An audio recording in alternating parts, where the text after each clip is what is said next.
How old is spring cleaning, and why do we do it? This is Rabbi Yossi Madvig, and you're listening to Jews Did It First.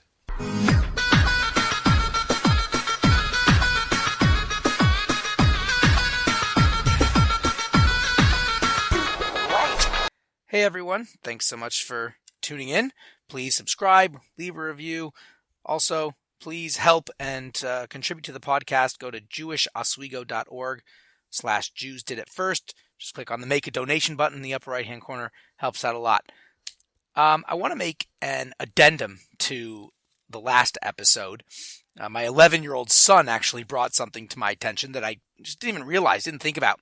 So last time I mentioned that the Easter egg hunt, which seems to have started sometime in the early part or maybe the middle of the second millennium, was actually preceded by at least 1,000 years in which Jews, on Passover, on which Easter falls, searched for a piece of matzah during the Seder, known as the Afikomen. Well, I completely forgot about another Passover tradition where something else is hidden and found. It's known as Bedikas Chametz, the search for leaven. So before Passover, after all the leaven products have been removed and you've done a good cleaning, we take a candle and do a ritual search to ensure that all the leaven in the house is gone. But wait, there's more. Not only do we do a search, but we specifically hide pieces of bread around the house.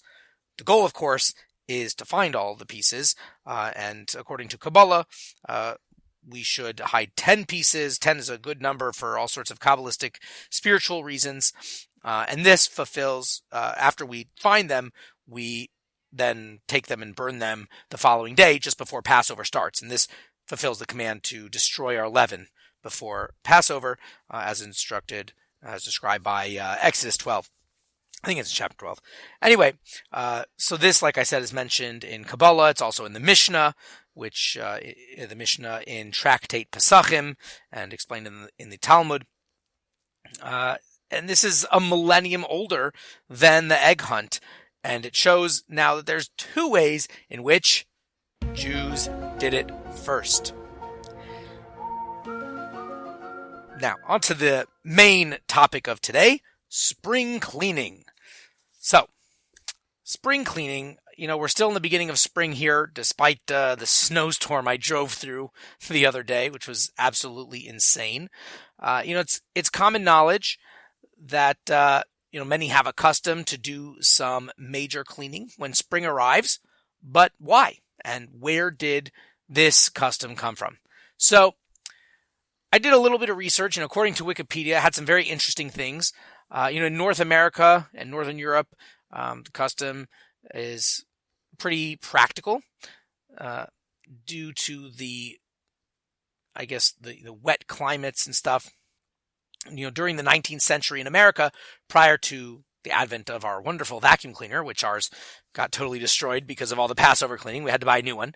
March is often the best time for dusting because it's kind of getting warm outside, so you can open windows and doors, but there's not really such an insect problem yet, so that's really good. And the high winds, I don't know about you, but in Oswego, we get some pretty nasty winds. They can carry the dust out of the house. So this time of year is also when, if you had coal furnaces, they wouldn't be running, so you could wash out all the soot from, the walls and the furniture left by the furnace.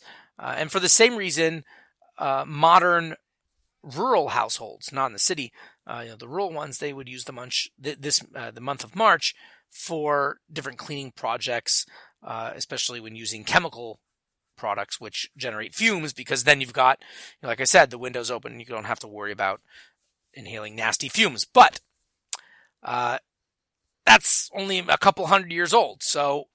But it's so ubiquitous and it's so multicultural that you would expect this concept of spring cleaning to be quite a bit older. Indeed, traditionally the Catholic Church thoroughly cleans the church altar and everything associated with it on Maundy Thursday, which is the day before Good Friday in the spring. Spring cleaning actually continues in Greece and other Orthodox nations, Orthodox Christian, and is traditional to clean the house very thoroughly, either right before or during the first week of Great Lent, which is referred to as Clean Week. And this also corresponds with the Julian New Year, which is April 1st. So quite interesting. And in fact, that was when Easter was this year, right? And often falls around this time. Passover, Easter, very common because they're both around the equinox. It's one of the few holidays that is somewhat solar in Judaism because we have to keep it within the springtime. It says in the Torah, guard the spring month. This is the holiday of the spring, to which the question is asked, well, duh. I mean, we don't know when it happened. Why is it specifically mentioned as the springtime? Well, that's because we go by a predominantly lunar calendar. You know, if you notice, the Muslims are always celebrating Ramadan at different times of the year. Sometimes it's in the fall, sometimes it's in the summer. What's going on over there? Because the lunar calendar is actually 11 days shorter than the solar calendar. So you're constantly creeping back 11 days, 11 days, 11 days, which if you use a lunar calendar, then say like you're Muslim, so Ramadan's and every holiday is going to constantly be creeping through the year back 11 days.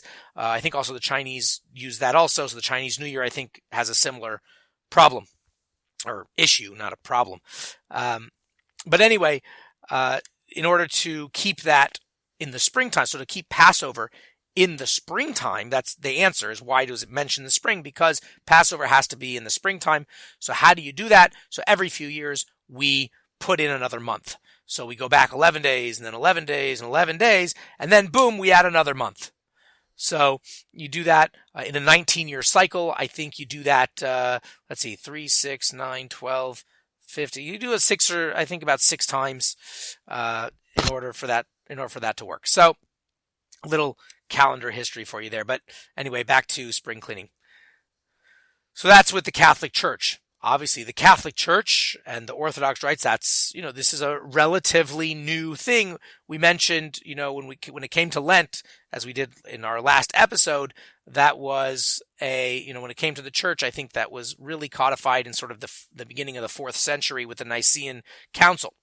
So, some researchers actually believe that the origin of spring cleaning comes from the Iranian holiday of Navruz, which is the Persian New Year, and it falls on the first day of spring. And Iranians actually continue the practice. I'm going to totally butcher this. I apologize. I think it's called Kanetakuni or Kunetakuni or Hunetakuni. I'm not sure exactly how it's pronounced, but what it means in English is shaking the house.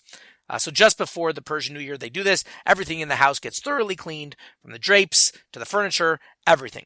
Now, the holiday of Navruz has been a part of Persian culture since ancient times.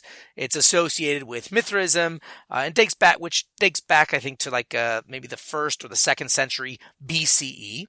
But it's also connected to Zoroastrianism, which is much older. But even that enters recorded history when Judaism's already at its peak. So let's go back even further. 3,330 years ago, and 28 days, God gave Moses a command, recorded again in Exodus. That command was for every Jew to clean their houses of all leavened products, all chametz. This, of course, is not as easy as it sounds. Anyone with kids, or if you have a mouse in the house, they can tell you that food ends up in some very strange places, on bookshelves, in vents, in drawers, everywhere. So, in order to do this properly, we need to pull out the furniture, empty drawers, flip beds, clean clothes, sweep, mop, you name it. And all of this can take, a few weeks of preparation, depending on how big the house is and how much time per day you have to do this, and how thorough you want to be. The Arizal, who is a 16th century Kabbalist, he says that anyone who's very careful about not having any leaven during Passover will actually not come to sin inadvertently during the coming year. So we take it very seriously. Now, when does all of this take place? Well, as I mentioned, in the weeks leading up to Passover. And when is Passover? That's right, in the spring, by the spring equinox, like we were just talking about. So I figured maybe some onlookers saw all these Jews cleaning and said, hey, what a great idea. Joking. How the concept transferred from Jews cleaning for Passover and non-Jews getting involved in spring cleaning may never be known. But one thing that seems pretty clear is Jews did it first.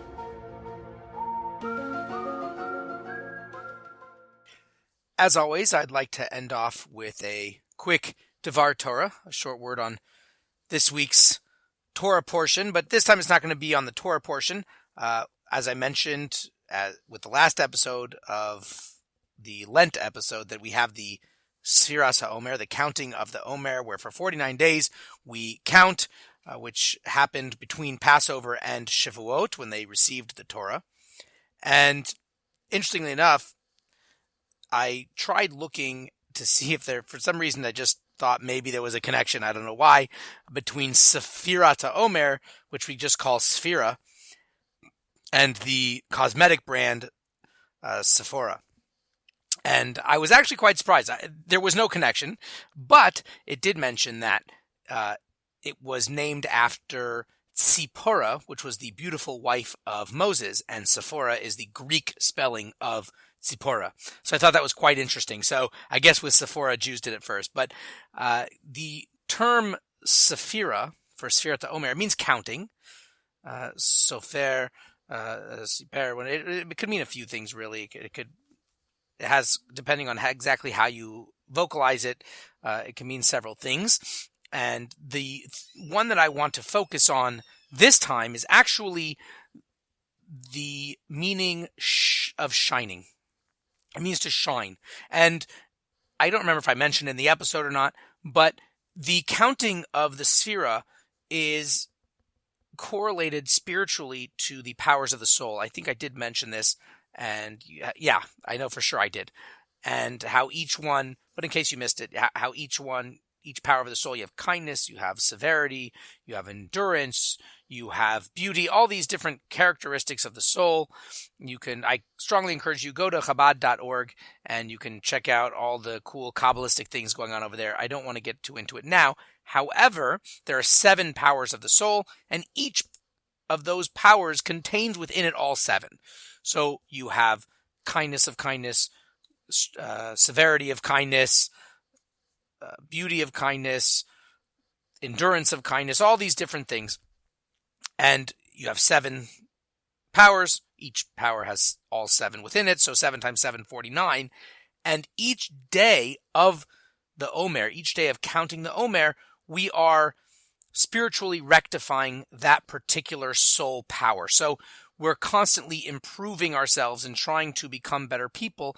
And this is where the shining comes in, is we want those spiritual attributes to shine. We want to shine as people. We want to have God's light shine in this world and shine through us and through our souls.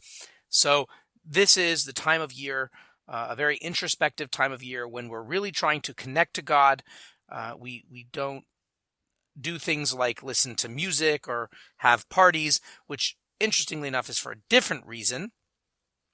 But it really, I think, is really in the spirit of what's going on. If you think about that, like I said, it kind of flowed right in, right? We're working on ourselves spiritually, so we're not going to have wild parties and listen to music. But we actually do that because it's a mourning period as well. There was a famous rabbi. His name is Rabbi Akiva. And Rabbi Akiva had 24,000 students. And he has a very interesting story in and of himself that I'm not going to get into now. I really suggest you look it up. It's fascinating. He learned Torah much later on in life and ended up becoming, one of the leaders of the generation. But his thousands of students all died in a plague, which was very tragic for the Jewish people. Now, 24,000 people isn't very much. Actually, it was -5 because 5 of his students survived. And that's not very much when you consider, say, something, since it's Yom HaShoah today, something like the Holocaust, where there's millions upon millions dying, or something like the destruction of Jerusalem and the temple, which, again, millions of people dying. But you're not just talking 24,000 random everyday Joe Schmoes. we're talking 24,000 of the cream of the crop, the future leaders of the generation. And so it was horrific for the Jewish people, and there was instituted a national mourning period for them during this time. And it ended on the 33rd day of the Omer, Lag BaOmer, which is celebrated with a lot of festivity. And I'll talk about Lag BaOmer when we get there. But it really, I think, completes that idea of really trying to focus and do introspection and connect to God. And what happened was, the reason they died was they didn't have enough Ahavat Yisrael, love of a fellow Jew. So what does that mean? These are Rabbi Akiva's students. He is the leader of the generation. He's a massive Torah scholar, and he was actually known for loving other Jews so much. How could it be that his own students wouldn't have respect and love for another Jew? Doesn't make sense. So it's explained that what was the problem? The problem was not that they didn't love Jews, but each of them understood their Rebbe's teachings, their rabbi's teachings, Rabbi Akiva, in their own way, in their own light. They saw the Torah from their teachings and everything that he taught them in their own way. Everyone, like they say, you see five people see an accident, you have 5 different accounts of what happened. Everyone is viewing what's being taught in their own from their own perspective.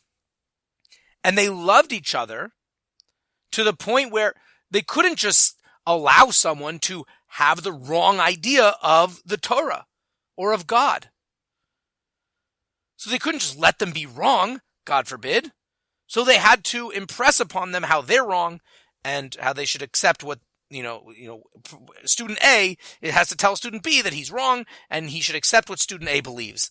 And this is, of course, what was considered a grave sin, because they should have recognized that, look, I see things one way, he sees things another way, and there's room for both of our opinions. We're both interpreting the same thing, and so we should have enough respect for each other to appreciate our differences and see how we approach things in a different way. And it's important in life to see how everyone approaches life and God and religion. It's really a beautiful thing for all people to learn and to appreciate one another and learn from one another, and that's how we all grow. So l'chaim, and we'll all be shining, our souls will be shining, and God's light will be shining in the world with the coming of Mashiach. Thank you so much. I really appreciate you listening, whether you're listening on iTunes and maybe you're listening on YouTube, all maybe 3 of you, I don't even know how many, but I really hope that we keep in touch. Please feel free to continue the conversation with me on Facebook, Jews Did It First, or you can email me at rabbi@jewishoswego.org. I'm also on Twitter @OswegoRabbi. Until next week, Shabbat Shalom.